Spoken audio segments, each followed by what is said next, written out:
Hello and welcome to the Gooner Talk, back again with you guys for another episode of our Raw Reaction series, looking specifically at Arsenal's transfers every morning at 8 a.m. Hope you're doing good. Hope you're doing well. No green screen again this morning, apologies, but there's just no way right now. A lot of you have probably seen a lot of the viral videos that have been spreading from the UK, in particular kind of the fires alongside the roads. That, for context, is about 10-15 minutes from my house. So as you can imagine, it's ridiculously warm still here in the UK.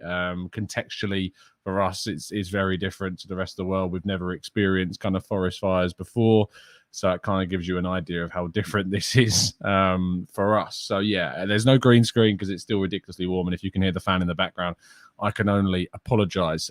But do drop a like on the video. Do subscribe to the channel if you are new around here, with those notifications turned on so you never miss a show. Thank you for tuning in as always. And without further ado, let's crack on with today's stories. We start with the full-length trailer for the Arsenal All or Nothing series from Amazon Prime dropping yesterday. We did a full reaction and breakdown of that trailer. And I tried to cover 22 things that you might have missed. I'm sure there's plenty of you that didn't miss them. And to be honest, the way in which Arsenal fans are so good with their investigatory skills, I'm surprised if anyone missed anything from those trailers. But if you want to get a breakdown of that trailer, that is one of the last videos up on the channel. I did that show yesterday, so well worth a look. Moving on to the transfer stories, Fabio Vieira, who joined us, of course, from Porto in the summer. He's now outside training with the ball, which is really, really good. I'd be surprised if he's involved in today's game against Orlando City, but he could have some involvement in the game against Chelsea before the US tour finishes. If not, then it's most likely he'll have some form or part to play in the friendly against Sevilla, which takes place next weekend. So Fabio Vieira closing in on that Arsenal debut. Really looking forward to that indeed. Marcelo Flores is the next player to discuss. He is set to join Real Oviedo on loan next season. That's according to reports in Spain. Still needs to be confirmed by English sources still, but those in Spain are suggesting that he's close up being announced as a new Real Oviedo player on loan next season. This potentially gives us one of the big answers as to why he didn't go on the US tour. One of the suggestions was that he was closing in on a potential exit, be that permanent or otherwise. Thankfully, it is only a loan exit this summer. But Real Oviedo will give him the opportunity to play a lot more regularly, and also the ability, of course, to develop and improve to reach a level where he can try and fight for a place in the senior squad, perhaps in 2023. Now, Gabriel Magalhaes isn't going anywhere this summer, despite the fact that there are plenty of clubs that are interested in him. He's already rejected Juventus, and Juve have instead gone for Bremer of Torino as a replacement for Matthias de Ligt. They wanted Gabriel and they couldn't get him. So considering the fact that we've got a player in Gabriel that a lot of people want, that is a really, really good thing. You know, it's a good thing that teams want our players. You know, yes, it's frustrating. Yes, it's worrying. Yes, we would rather see the players not have to worry about being linked to other teams. But because they are, it's a sign that we're signing players that other teams want. So really strong that Gabriel should be staying with Arsenal next season, but don't expect these links with other clubs to go away anytime soon. It's going to become more regular as Arsenal's recruitment improves compared to what it has done previously. Now, the big news of the day, I suppose, really is Oleksandr Zinchenko remaining in that headline piece. He is expected to join up with the Arsenal tour squad today. He will do his medical, he will sign with the club, and there will be an announcement very, very soon on this one. Indeed, after everything was agreed with the player. There was some small doubts yesterday morning that I saw cropping out of certain places about whether or not this deal would indeed be happening. But yeah, look, Zinchenko was this is a deal that was always going to push through, and it looks to be that they will see an announcement probably before the end of this week, if not in the next couple of days or so. So really strong, really, really good news. Oleksandr Zinchenko will be a Arsenal player, and absolutely buzzing to see that. Freddie says, I thought you would be wearing the Arsenal black away kit today. It's on order, but it's taking quite some time to get here. There are a lot of people who wanted that kit, and it has extended delivery times here in the UK. Don't you worry, as soon as it is here, I shall be adorned with its greatness. Youri Tielemans continues to be linked with Arsenal, as we well know. However, The Athletic have claimed that it is going to take some outgoings before Arsenal are able to go ahead and try and sign the Belgian international. For everybody that was wondering, why is it taking so long for Arsenal to make a decision? Yes, there were things that were going on at the start of the window. But of course, since Arsenal have made some extra moves, and especially now Zinchenko has arrived, who can, of course, play in midfield, what we've got is a situation whereby Arsenal are going to have to move on some players before we can sign any more in the midfield. Lucas Torreira, Ainsley Maitland-Niles are the obvious two that you would think would be available for transfer to move out of the club. That said, of both of those players, Torreira's only agreement has been with Valencia, and yet there's been no official movement on that one yet. Ainsley Maitland-Niles was linked to Nottingham Forest, but that has also gone pretty cold in the last couple of weeks or so. So it is still proving a bit of a tricky situation to solve for Arsenal and Edu.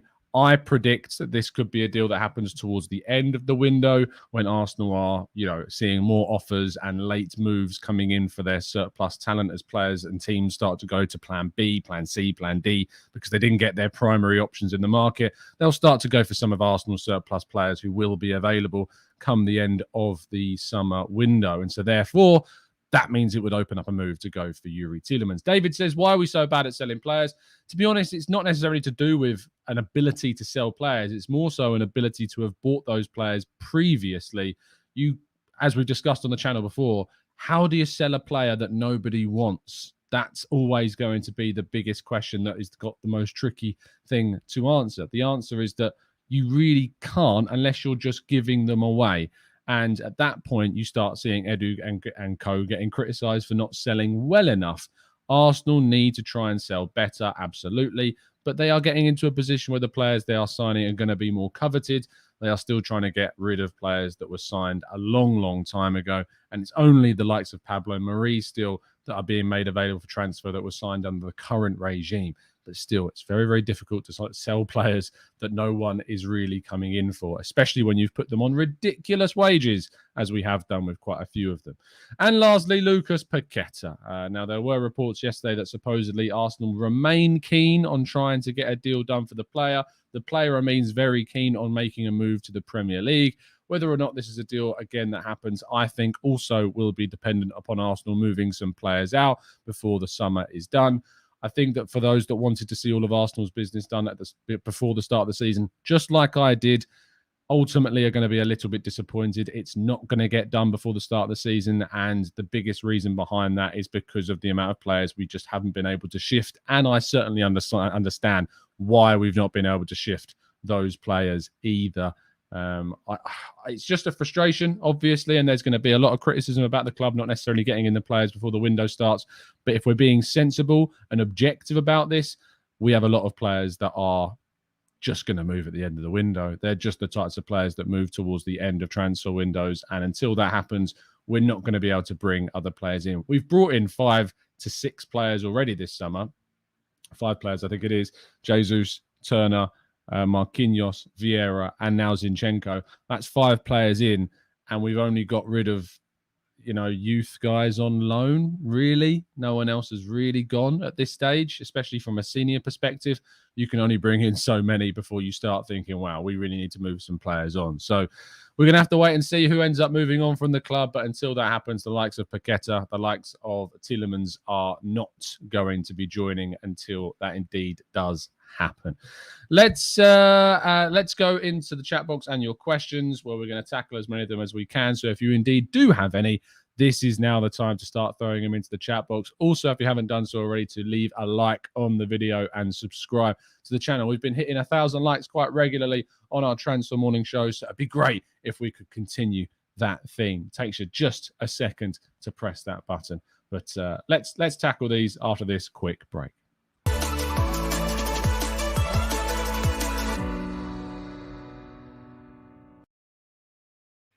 Okay, then. Let's jump into the chat box. I know that we've got a couple of super chats as well that I'd like to get to as well, and a brand new member to welcome. Yes, and what a brilliantly named account. Yes, and what's your point? Thank you so much for becoming a member and helping support the channel. I'm sure the chat box is welcoming you in lots of creative ways, considering your YouTube handle. But thank you for the continued support on the channel. Tom Sabol, thank you so much, mate, for the I'm laughing because Tom sent me a message this morning in which he appears in the Arsenal announcement trailer for the away kit, as you can see in his picture on the screen. Fantastic stuff, Tom, and congratulations on getting involved in that kit announcement video. It was fantastic with Aston Mac, and you certainly played your part. But Tom says, ordered my black Odegaard shirt. I'll give Magic Mike some Gulf Coast Gooner swag to bring with him to the wedding if he survives the week in Orlando. Saturday will be epic. Yes, it's going to be a great weekend, I'm sure, for a lot of you guys. And thank you. I know that Mike might end up having to take a ridiculous amount of stuff from the sounds of things over to the UK. So many different supporters groups that I think are going to get in contact with him about that. We haven't said good morning to people yet, to be fair, so let's do that. Matt G, good morning to you, to Mark, to Paul, to Simon and Ozzy and Mikey and Elder, Blackshine, Jose, Morgie. We've got Afsar and Dave and Thomas and Nyamdi. We've also got Ansa and Aoife and Marcus too, and everybody else. Thank you so much for continuing to join the show and make this part of your morning routines. Let's tackle some of those questions then. I'm sure we've got plenty flying into the chat as we speak. Chrissy says, big up, Tom. Thank you, mate. We need to hurry up before teams like Chelsea and United, etc. start sniffing around our targets. What is the bloody hold up? We still need 3 more players after Zinchenko. The hold up, as we've discussed, Chrissy, is now moving players out. That is the barrier. That is the obstacle that Arsenal face in stopping them from signing players. They need, not because they need the money, but they need to clear the decks. They can't just bring players in and then get stuck with a lot of players. You can't do that. It would be mental for the wage bill. It would be ridiculous for the squad mentality. They need to move players out before they can start bringing anyone else in, really. Let's go to Francois, who says, from Richmond, Virginia. Hi, Tom. At some point last season, it was known that Arsenal was 2 players shy of a top 4 challenge. I want to believe that Mikel and Edu have that in mind this time. And I mean, we've added 5, including Zinchenko. So you'd have to say, you know, that's looking good at this stage. Let's go to Nye, who says, the big sources like Romano and Ornstein have dismissed Paqueta as a player we're after. It's just admiration. Not sure why we keep talking about it. Because other links keep cropping up. That's why, you know, despite Romano and Ornstein, it wasn't Ornstein, and to be fair, I believe it was James Nicholas that really kind of poured cold water on it from the Athletics' point of view. If it gets linked, we will talk about it. That's how the show works. And it certainly did yesterday. Hamster says, would you rather win the Europa League and finish 6th, or Arsenal finish 4th and get knocked out in the Europa League semis? Win the Europa League, without a shadow of a doubt. It's a trophy. I'd rather win the trophy and get into the Champions League that way. Absolutely. Matt G says, do you think All or Nothing will change fans' opinions for better or worse of any players? Yes, I think it will. I think it will affect it in both ways. I think in terms of those that really just hate the manager and can't ever give him any kind of praise, I think it will probably make them feel even more hatred towards him irrationally. I think that for people that like the manager and like the players in the club, it should also emphasize those positive feelings. I think you're going to see a lot of varying views across the spectrum. I'm just going to close this blind because I'm realizing how bright it is outside the window. But I think you're going to see a big spectrum of different views on the series and on different players as well. I'm looking forward to seeing ultimately what comes out of it. I think that we should see some really interesting scenes of, you know, behind the scenes stuff, the interactions between players, possible potential kind of theory and process behind signings, and the controversies that also go on. You know, a lot was made of the scuffle on the training pitch between Cedric and what looked like Lacazette as well. This is a very regular occurrence on training fields. Sometimes tackles go in too hard. Sometimes after defeats, things are said, and it can cause little scuffles. It's not a big deal. It happens on every football pitch. And I tell you what, it happened a hell of a lot more 20, 30 odd years ago So it's not something that I think people need to read too much into. David says Saliba or White. White at the start of the season, and Saliba will work his way and compete into the team, I am sure.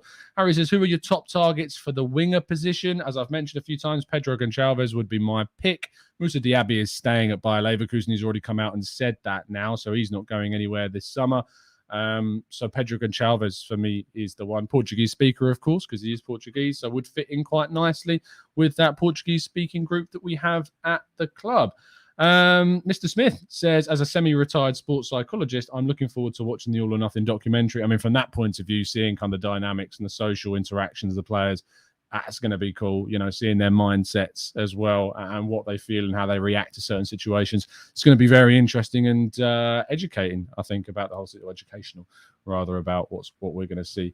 Mohammed says, are we ready for a top four fight with what we have? Plus Tielemans. Europa League might also be competitive with United in it as well. Can we win the Europa? Look, I think we've got a squad that showed last season that it can punch above its weight and what people might expect. I think with the players that we've signed, Jesus in particular, we've added some real quality. I'm excited about what Fabio Vieira can bring. We've not even seen him yet. I'm excited to see what the likes of Zinchenko does to this team. And I think that you've got a player in Marquinhos that's a little bit of an unknown. But we do need more. You know, we need to bring in a central midfielder, and I still think we need to bring in a wide player. But we've got in some really important and quality players this summer. HK says, good morning, Tom. I believe we'll be seeing Zinchenko play similarly to the way Xhaka functioned when he was at left back, starting at left back with the main positioning at left central midfield, which would help us get one more player into the final third. Yeah, I think he's going to play in that inverted role that he's played a lot at Manchester City. I think we're going to see a similar dynamic with Zinchenko at Arsenal. I think he's going to get loads of opportunities. Tierney's faced plenty of injury problems. Xhaka's faced plenty of disciplinary problems in terms of red cards and suspensions. I think Zinchenko is going to get plenty of game time next year. Let's go to Akshat, who says, thoughts on Gonzalo Guedes being the mystery winger. Valencia have financial issues and have an agreement with Torreira. Maybe a deal could be done. Guedes is a good player. Yeah, look, I think that Gonzalo Guedes is a player that had a lot of promise 3 or 4 years ago, but his stock has certainly dropped in the years following. Just having a quick check on his numbers from last season. I did lose track of him last year, but I know that he was very much highly rated when he was on loan from PSG, for instance. Last season, he got 11 goals and 6 assists. I mean, that's pretty good. You know, pretty darn good. He played in a number of positions, played 10 games at centre forward, 15 games at second striker, 4 games on the right wing and 5 games on the left wing. He played quite a lot in the middle, it seems. I imagine that was maybe alongside someone. Valencia have played 4-4-2 for a while, I think. I know they've switched at times, but maybe that's why he's getting the amount of goals that he did, because he's playing a lot of games more centrally. But still, it's a good return. I don't know how much Valencia would ask for him. He's valued at 36 million, according to Transfermarkt. I'm not sure he's worth that much. I don't think I'd go over 30 million for Gonzalo Guedes, but it could be a potential option, Akshat. Not a bad shout. Not a bad shout indeed. Let's go to Oso, who says, unpopular opinions. Saliba starting against Crystal Palace. 2, Martinelli isn't scoring enough goals. Is he good enough? And 3, we need another attacking outlet, and we would work with Jesus. I think Saliba won't start against Crystal Palace unless there's a fitness issue with Ben White. I think that Martinelli, you're right, didn't score enough goals towards the end of last season. Needs to add more goals to his game. I don't think that's unpopular. And in terms of we need another attacking outlet, I don't think that's unpopular either. I think a lot of people would agree that we need to see that as well. Let's go to Nuna, who says, thoughts on signing Belotti as an alternative plan B on a free. I think he would be good for us. If you can sign him up to a 1 or 2 year contract, then yes. But if he wants a 3+ year deal, then no. We need to be sensible. But I like the idea of signing him on a free and being that different kind of plan B option as a striker. Is he really going to start over either of Jesus or Nketiah? People might go, Nketiah, are you mad? He's been playing in Serie A. But I really don't think I'd want to start him over Nketiah. I think I'd rather start Nketiah over Belotti at this stage, because I think it's worth putting more time and developmental minutes into Nketiah than it would be someone in the twilight years or the twilight zone of their career, or entering that at least. HK says, what's the update on Saka's contract? Talk's still ongoing. Club's still confident about getting that renewal. Saka still wants to stay at the Arsenal. It seems like it'd be a matter of time, but these things are difficult and take some time. And Saka's agent, who is the same as Nketiah's and Balogun's, will be looking for a lot of money for his client, I am sure.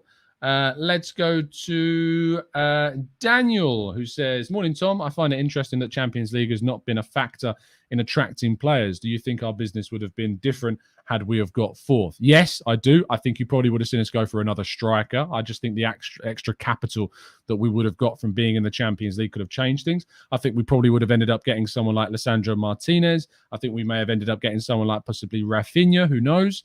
I know Rafinha had his heart very much set on Barca, but if we'd have been able to go in at the start of the window with Champions League football to tempt him, maybe that would have tipped the balance in an early stage of the window for someone like him. And who knows, maybe we would have been able to change some of the ways we would have gone for some other players. Maybe we don't get Marquinhos, maybe we get someone else, maybe something else happens. I think that there would have been differences and more spending power from Arsenal, but not wildly different. And I think that's a credit, to what we've done so far. To say, I mean, you look at Spurs' window, for instance. Spurs have had a window that they could have had if they were playing in the Conference League.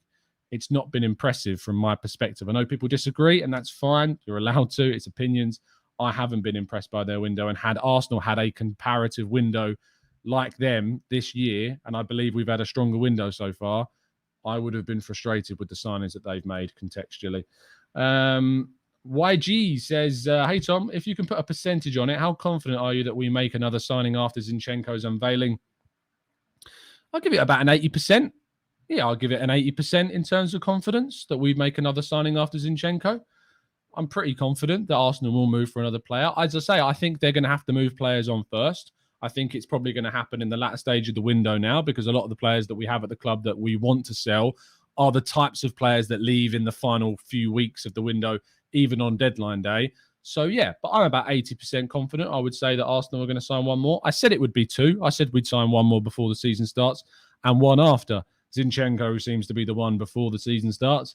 And I think there'll be another, either like a Tielemans or a Paqueta, that will come after the window, the season starts. So, yeah, I'm pretty confident at this stage that we still will sign someone else before the season gets underway, but certainly before the window closes. Let's go to Anas, who says, what about the transfer of Youri Tielemans? We have discussed that. As I said, it seems like he looks closer to staying right now, but if Arsenal manage to move off a few players from their books, I imagine that situation may change quickly. Let's go to VW, who says, hang on, didn't Arsenal just make over 70 million in shirt sales for another striker? 70 million? I don't think so. I mean, I think they made over 1 million on the opening day of the away shirt sales, which was a club record, but 70 million, I'm pretty sure that wasn't the case. Rail says, hi TC, pundits always talk about the difficulties of selling players on a high wage. Surely this can be renegotiated to facilitate a move. Are the contracts that rigid? It's not about necessarily the contracts being that rigid, Rail. It's about the players demanding that amount of money. If you're on £140,000 per week, and you've been on that amount of money like Pepe has for, say, 3 seasons, your lifestyle adjusts in 3 years. Your life adjusts to earning that amount of money. If you think about it, even in the context of, you and me working, very rarely do you go down in terms of how much money you earn unless you make a big career change. That's certainly what happened to me when I quit teaching with the hope of trying to get into journalism. Had to take a massive cut. So unless you're taking kind of a big career move, going down in money doesn't tend to happen all that often. It's the same in football. If your lifestyle is adjusted to earning that amount of money, you are therefore going to have to change the way you live to make that cut. And that's why players are reluctant to take pay cuts, even on that level of money. You might think, but they're on ridiculous money. They must have loads. They're millionaires. And you're right, they are. But again, if their life has been adjusted to the wage that they are on, if you're asking them to take more than half of a pay cut, that's a huge change to someone's lifestyle that has adjusted to living on that amount of money, no matter how much that level of money is. It's just contextually what happens. So I hope that gives you some kind of answer, and I hope that made sense. Data for the World says, Tom, my dream signing right now is Milinkovic-Savic. Me too. I believe he will massively improve us and maybe put us in the top 3. What do you think? I can't disagree with you. I would absolutely love to see Sergej Milinkovic-Savic join Arsenal. I think it would be a absolutely fantastic piece of business by the club. I hope it's something that we can do, but I don't think it's realistic, unfortunately. Freddie, I got Ødegaard on the back of the away shirt. It's just my favourite player. So it was a pretty simple one for me to do. Let's go to Jasmeet, who says, thoughts on my top 5 targets for our left-footed wingers, Sane, Anthony, Elise, Ziyech, and Pedro Neto. I think of those 5, realistically, Ziyech, Elise, and Neto are who you would end up getting. Sane is not going to leave Bayern, I don't think. And Anthony is going to go for 80-odd million euros. We're not going to buy him. Does Elise improve on what we've got? Is he a smart move for that position? I'm not necessarily so sure that it is. I'd rather see Arsenal go for a mid-20s kind of wide player rather than another prospect like Saka. Ziyech, haven't been entirely convinced by him. So Chelsea definitely would sell him, whether it's to us. I'm not sure. They may rise the price, but I've not been massively convinced by him in the Premier League. And Neto is a little bit of an unknown factor because, of course, that injury record, we don't know how he's responded to that. He didn't, hasn't really had an opportunity to get back into the gist of things in terms of playing. So Pedro Neto, I'm not sure I would go for. So Jasmine, sorry to pour cold water on your 5, but I would go elsewhere. I would go to a Pedro Gonçalves. I think I'd rather go and take a risk, or maybe even on an Asensio type over those right now. Just that mid-20s style player, that's the area of age profile I want to see us move for a wide player to give us that more immediate impact. So there you go. Let's go to Mr. Smith, who says, Kroenke has backed the manager. Edu said more signings are coming. He also told Paul Merson 2 big signings would be made before the end of this window. Look, I think that we have to be in a position where the manager is the sole place you can point the finger. That's where we want to be. And I've mentioned this before. I don't want to be able to point towards anything else other than the manager. And I've been able to because we've had a lot of things affect us that weren't within Arteta's control last season, like the injuries. And I think that we need to be in a place where if we get injuries next season, we have strengthened so that we don't need to worry about them as much.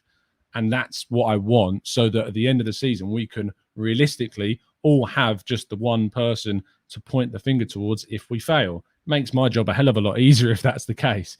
And it creates much, much less debate as well. So I think we're moving on the right track. Clearly, we're willing to spend money. I hope that we can get in the players that we still need before the end of the window, and we can move the players out that we absolutely still need to get out. Lynn says, Tom, this mystery player, would you say he's the midfielder or the winger? I think he's the midfielder, Lynn. I think he's the Tielemans alternative. That's who I think the mystery player is. That said, the winger, I'm not entirely sure who they're going to go for now. I really don't know who the wide player would be. Anna says, links with N'Golo Kante, are they true? I don't think they have too much weight to them. Obviously, we saw that come out. I think it was from the Daily Star. I don't think there's a wild amount of legitimacy to the potential of Kante joining Arsenal. Do Arsenal have an interest? Have they been maybe following him? Have they considered him? Maybe. There's nothing to suggest that they wouldn't have done. Is it a realistic signing this summer? I don't think it is. But I would take him, despite a lot of people disagreeing with me. I would take N'Golo Kante on a 1 or 2 year contract. Has the Emirates finished its refurbishment? Seb, that's a great question. And the honest answer is, I don't know. We will know come next weekend when the Emirates Cup returns whether or not changes have been made.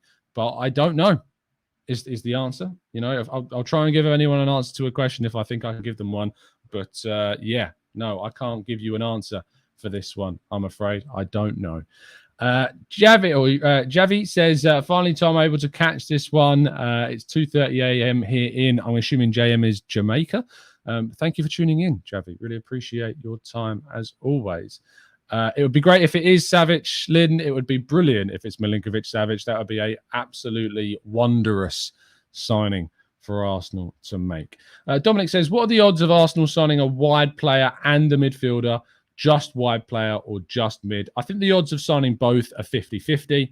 I think the odds of signing one or the other are about, as I said earlier, about 80% confident I am that we would get one or the other. I think it's 50-50 that we get both at this stage. That may dip the closer we get to the end of the season, of course. But I do think that most of our business now, in terms of incomings, will happen in the last few weeks of the window because of the way in which we need to sell players before we can bring players in. Let's go to Harry, who says, does Jesus count as a homegrown player? No, he doesn't. I'm pretty sure he doesn't. He joined at 19 years of age, and you need to play 3 years before your 21st birthday, and I'm pretty sure he just missed that quota. Had he have joined a year earlier at City, then I think he would have counted as homegrown, but I don't think that he does. I'm pretty sure, I'm confident in saying that he doesn't count as homegrown. He would have had to have that extra year in English football to count as homegrown. Data for the World says, sorry again, have you seen Nagelsmann's thoughts on Barcelona buying top players while we all still think they don't have any money? Are you surprised how they're able to do this? Yeah, I quoted the tweet from Fabrizio quoting Nagelsmann saying, he's saying what we're all thinking. Let's be honest, he's saying what we are all wondering how they're doing it. We don't quite know how they're doing it. I'm not a financial expert. There might be some legitimate reasons how they're able to do it. I don't know. I don't know how they're doing it because my knowledge and understanding of the finances of football aren't in depth enough to make, a conclusion on it. But I don't know how they're doing it. So hopefully something comes out that explains that, or find something a little bit darker involved with it. Let's round off the show with, let's find a good question to finish the show with. There's a lot of stuff, to be honest. Like, I understand people joining late, but there's a lot of stuff that we have answered. Like, we've talked about Tielemans, we've talked about Gonzalo Guedes, we've talked about outgoings, we've covered all of those things. If you want to rewatch the show, we answer all of your questions. They have already been answered as well. Outgoings, we've already discussed. James, let's finish with this. Do you agree we are having a superior window compared with our noisy neighbours, despite the lack of Champions League football? So far, yes. I would not swap our transfer window for their transfer window. It's as simple as that. I like the signing of Zinchenko. I love the signing of Jesus. I'm really intrigued by the signing of Fabio Vieira and Marquinhos. Turner was a good option to bring in at goalkeeper. I'd rather someone like him who's got more years on him left than someone like Fraser Forster. Fraser Forster is a shot stopper, not known for his distribution. Matt Turner, whilst has got to improve his distribution, has already got a foundation to build on from that. I am very happy with what we've done so far, but we need more. And hopefully we can get more before the window finishes. But I certainly would not be swapping transfer windows with them lot down the road. That is for sure. Thank you for watching the video. Do drop a like and subscribe to the channel if you're new around here with those notifications turned on so you never miss a show. There is not going to be a show tomorrow. No show tomorrow because I am doing the late shift tonight covering the game. I'm working from 8 p.m. till 4 a.m. So I'm afraid there will not be any show tomorrow morning at 8 o'clock. But I will endeavour to bring you shows on Friday, Saturday, and Sunday. So do bear with. I'm not sure if there's going to be another show today. However, what I do want to say is that I still need your guys' help, because what we're doing on Football London is the blog, the Matchday blog. And when I do the blogs, I like to get you guys involved. I like to get you onto the blog. So the way in which you need to do this is just record a video of you talking about the game tonight. If you're in the US, amazing.